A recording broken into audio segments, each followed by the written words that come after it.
Urvashi Wikipedia നോക്കിയപ്പോഴേ 5 ലാംഗ്വേജിലായിട്ട് 700ഓളം സിനിമകൾ Wikipedia പറയുന്നത് വിശ്വസിക്കണ്ട. ഞാൻ പറയുന്ന ഒരു കാര്യം പറഞ്ഞിട്ട് എന്തെന്നറിയാമോ, എൻ്റെ പിറന്നാള് ജനുവരി 25 വരുന്നു, ഫെബ്രുവരി 4 വരുന്നു. എന്നാൽ വെയിറ്റുള്ള എന്തെങ്കിലുമൊക്കെ അയച്ചെന്നാൽ കുഴപ്പമില്ല, ചാനലുകാർ വെറുതെ പറഞ്ഞാളെന്ന് പറഞ്ഞങ്ങ് ഇടുക. 700ഓളം സിനിമകളെന്നാണ് എഴുതിയേക്കുന്നത്. അത്ര ഉണ്ടായിട്ടുണ്ടോ? അത്രയാണോ? എണ്ണം അറിയാവോ എത്ര സിനിമകളുണ്ടോ? എന്തുവാ ജോലി ഇരുന്ന് എണ്ണ് അല്ലേ? ഇല്ല, ഞാൻ എണ്ണി എടുത്തതല്ല കേട്ടോ. ഇത് എനിക്ക് ആരാണ്ടോ പറഞ്ഞു തന്നെ. നിങ്ങൾ പിള്ളേരല്ലേ, നിങ്ങൾ പോയിട്ട് ഇരുന്ന് എണ്ണി എൻ്റെ വിളിച്ച് പറയണം. പക്ഷേ ഫിലിമോഗ്രാഫി ഒന്നും കൊടുത്തിട്ടില്ല ഒരിടത്തും. അത് നമുക്ക് അപ്ഡേറ്റ് ചെയ്യണം. ഫിലിമോഗ്രാഫിയോ? ധൈര്യമായിട്ടോ പറഞ്ഞു. എന്തോ കൊച്ചിൻ്റെ പേര്? ഷിയോണോ? ലിയോൺ? എഴുതിക്കോ ഷിയോൺ. ധൈര്യമായിട്ട് എവിടെയെങ്കിലും അപ്ഡേറ്റ് ചെയ്യോ. ഓക്കെ, ഞാൻ ലൈസൻസ് അല്ല, അത്രത്തോളം സിനിമകളുണ്ട്. അപ്പം അതിൻ്റെയൊക്കെ അനുഭവം, ആ എക്സ്പീരിയൻസ് എല്ലാം ഉള്ളൊഴുക്കിലൊരു ഒരു കനമുള്ള ഒരു ക്യാരക്ടർ. അതായത് മനസ്സിൽ ഒരുപാട് കനം വെച്ച് ഒരു ചിരി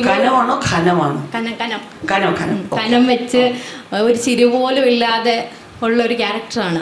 അപ്പോൾ അതിനുള്ള പ്രിപ്പറേഷൻസോ അല്ല, ആ ക്യാരക്ടർ ലീലാമ്മേനെ കണ്ടപ്പം ഞാൻ കണ്ടിട്ടുള്ള ഒരു അമ്മച്ചിയുടെ ഒക്കെ ഉള്ള ഒരു ഇത് തോന്നി. ഒരു അമ്മച്ചിയെ പോലെ തന്നെ തോന്നി. അപ്പൊ അതിന്റെ ഞാൻ കണ്ടിട്ടുള്ള ഒരു അമ്മയുടെയൊക്കെ അപ്പോ അതിന്റെ പ്രിപ്പറേഷൻസ് എന്തെങ്കിലും അതല്ലയോ കൊച്ചെ ഞാനിപ്പോ ആ പയ്യനോട് പറഞ്ഞേ. അല്ല, ആരെങ്കിലും റെഫർ ചെയ്യോ അങ്ങനെ എന്തെങ്കിലും?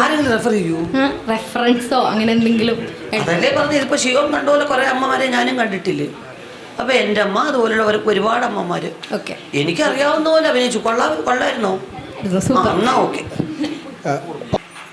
ഇവിടെ നേരെ സ്ട്രേറ്റ്. ഹലോ, ഹായ് ചേച്ചി. അപ്പോൾ നമ്മൾ ഈ പടത്തിൻ്റെ റെസ്പോൺസ് എടുത്ത കൂട്ടത്തിൽ കുറേ ആളുകൾ ഇങ്ങനെ പറഞ്ഞു, അഭിനയിക്കുന്നവർക്ക് എന്തൊക്കെ അവാർഡ് കൊടുക്കാൻ പറ്റുമോ ആ അവാർഡ് എല്ലാം ഉർവശി ചേച്ചിക്ക് കൊടുക്കണമെന്ന്.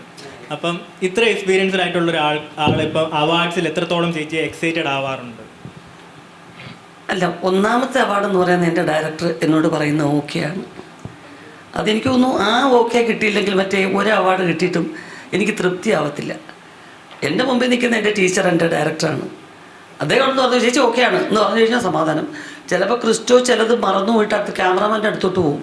ടേക്ക് കഴിഞ്ഞ് എന്നെ നോക്കാതെ, അയ്യോ അപ്പം ഞാൻ ചെയ്ത ഓക്കെ ആയില്ലേ, ഈ പയ്യൻ എന്നോടൊന്നും പറഞ്ഞില്ലല്ലോ.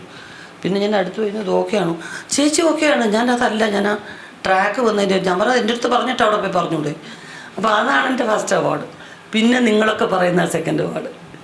അതും കഴിഞ്ഞ് കിട്ടുന്ന ഒരു പ്രോഗ്രസ് റിപ്പോർട്ടിൻ്റെ മാർക്കാണ് പിന്നെ കിട്ടുന്ന അവാർഡ്. കിട്ടിയാൽ സന്തോഷം, കിട്ടിയില്ലെങ്കിൽ അതിലും സന്തോഷം. ഈ നോമിനേഷനിലൊക്കെ വന്നിട്ട് പിന്നെ അത് നിരസിക്കപ്പെടുക അല്ലെ അങ്ങനെയൊക്കെ ഉണ്ടാകുമ്പം ചേച്ചി അതിനെ എങ്ങനെയാണ് നോക്കിക്കാണാറ്? എനിക്ക് സ്റ്റേറ്റ് അവാർഡുകളൊന്നും അങ്ങനെ നിരസിക്കപ്പെട്ടിട്ടില്ല. കാരണം നിങ്ങളൊക്കെ ഇങ്ങനെ ചാർത്തി തന്നതിന് ശേഷം എനിക്ക് നിവൃത്തിയില്ലാതെ അറിയേണ്ടി വന്നിട്ടുമുണ്ട്.